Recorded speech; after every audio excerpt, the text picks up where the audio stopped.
मुरादाबाद के civil lines स्थित collectorate पर भारी संख्या में एआईएमआईएम के कार्यकर्ता और पदाधिकारी पहुंचे हैं। सीधा मेरे साथ बात करने के लिए जिला अध्यक्ष हैं जी। आज कलेक्ट्रेट पर आए थे, क्या कुछ मांगे हैं, किन मांगों को लेकर मेमोरेंडम दिया गया? देखिए, अभी 17 तारीख में जो सदन में संसद में दिल्ली में माननीय अमित शाह जी ने जो हमारे संविधान निर्माता बाबा साहब भीमराव अम्बेडकर का अपमान करा था, उन्होंने ये शब्द कहे थे कि आजकल एक फैशन है अम्बेडकर अम्बेडकर अम्बेडकर, अगर इतना भगवान का नाम लेते तो 7 जन्मों तक जो है स्वर्ग मिलता। तो उन्होंने जो है न सिर्फ बाबा साहब भीमराव अम्बेडकर का अपमान करा, बल्कि भारत के पूरे लोकतंत्र का और संविधान का अपमान करा है। तो हमने जो है आज माननीय हमारे प्रदेश अध्यक्ष आदरणीय शौकत अली साहब के आदेश अनुसार यहाँ पर ज्ञापन दिया है और हमने ये मांग करी है कि वो इस वक्तव्य को लेकर माफी मांगे या फिर जो है अपना इस्तीफा दें, या भाजपा जो है जो कथित तौर पर संविधान का जो है इज्जत करने की बात करती है, वही इस अपमान के उपलक्ष्य में जो है उन्हें हटाए, अपने उनके पद से उन्हें निष्कासित करें। लगातार जिस तरीके से बयान दिया जा रहा है सदन में, क्या कुछ कहेंगे?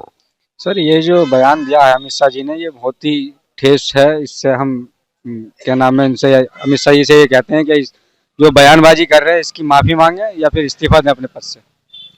लगातार कई बयान ऐसे आए हैं जिससे लोगों को आहत पहुंची और नाराजगी भी, क्या कुछ कहेंगे? देखिए, जो ये बयान आए हैं इसकी हम निंदा करते हैं और हमारी जो पार्टी है वो इसकी निंदा करती है, और हमारा यही कहना है अमित शाह जी से कि इसकी या तो माफ़ी मांगे या अपनी गलती को मांगे। सफाई पेश करने से कुछ नहीं होगा। आज जो ज्ञापन दिया गया, क्या कुछ मांग रही है? हमने उसमें यही मांग की है कि अमित शाह जी ने जो पार्लियामेंट में बाबा भीमराव अम्बेडकर साहब की तौहीन की है और संविधान की तौहीन की है, तो वो उनकी मानसिकता को दर्शाता है। वो लगातार ऐसा काम करना चाहते हैं जिससे लोगों के दिलों में भय बैठे, नफरत ज्यादा फैले एक दूसरे के बीच में। वो देश को तोड़ने वाली नीति पे काम कर रहा है। इसलिए ऐसे आदमी का लोकसभा में जो इंसाफ का सबसे बड़ा मंदिर है, वहां पर उन्हें नहीं होना चाहिए। जी वकील भाई, क्या कुछ मांग रहे हैं कि क्या मेमोरेंडम दिया? मेमोरेंडम तो हमने दिया है क्योंकि अमित शाह जी ने एक ऐसा तकलीफ बयान दिया है जिससे करोड़ों भारतीयों को बड़ी तकलीफ पहुंची है, और हमें लगता है कि ये बयान जानबूझ के दिए जाते हैं क्योंकि आरएसएस का और बीजेपी का सिर्फ एक ही मकसद है कि इस देश को किस तरीके से हिंदू राष्ट्र घोषित किया जाए और इसमें मनुस्मृति और शास्त्रों को लागू किया जाए। क्योंकि बार बार बाबा साहब का अपमान करने का मतलब यह है कि उन्हें संविधान से चिढ़ है। अभी भी आप लगातार घटनाएं देख रहे हैं, कहीं पे भी बाबा साहब की कोई तस्वीर होती है, कोई उनकी मूर्ति खंडित कर दी जाती है। तो ये सब चीज़ें लगातार इस वजह से की जा रही हैं क्योंकि उन्हें नफरत है इस संविधान से। आज़ादी के बाद भी उन्होंने कभी जब शुरुआत के दिन थे तो उन्होंने कभी संविधान को नहीं माना, उन्होंने विरोध प्रदर्शन किया।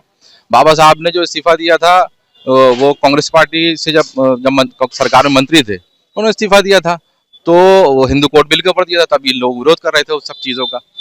और आज बाबा साहब पे बात आई है तो तथाकथित जो सेक्युलर दल हैं वो भी निकल के आ रहे हैं, वो बोल रहे हैं।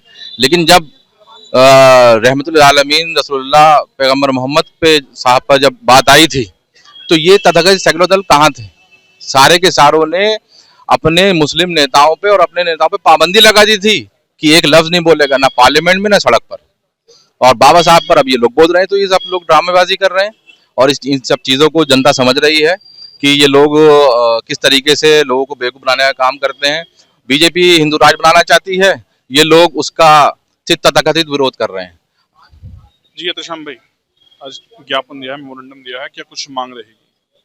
कोई मांग यही रहेगी कि जिन्होंने संविधान बनाया है, चाहे वो दलित हो, पिछड़ा हो, शोषित हो, वंचित हो, अल्पसंख्यक हो, मुसलमान हो, इन सबके साथ में जो है भीमराव अम्बेडकर साहब जो हैं उन्होंने एक इंसाफ का काम किया था। लेकिन आज जो है उन्हीं के खिलाफ जो है बोला जा रहा है सदन के अंदर, और सदन एक ऐसी चीज़ है कि 100 साल बाद भी अगर निकाला जाएगा तो वो चीज़ निकल कर आएगी। तो हम ये चाहते हैं कि भाई उस चीज़ पे वो माफ़ी मांगे और बात ख़त्म करें, क्योंकि उसकी वजह यह है कि अगर इस देश के गृह मंत्री उस पर माफ़ी मांगेंगे तो वो मैसेज जो है वो आम लोगों के लिए बड़ा हो जाएगा। फिर कोई छोटा आदमी भी जो है बाबा साहब के ऊपर जो है कोई अपरिचित टिप्पणी करना मुनासिब या बचेगा उस चीज़ से, नहीं तो आम हो जाएगी बात। एआईएमआईएम के प्रदेश अध्यक्ष शौकत अली के आह्वान पर मुरादाबाद सहित पूरे प्रदेश में आज एआईएमआईएम के पदाधिकारियों के द्वारा कलेक्ट्रेट पर पहुंचकर ज्ञापन दिया गया है। शारिक सिद्दीकी, TV9 मुरादाबाद।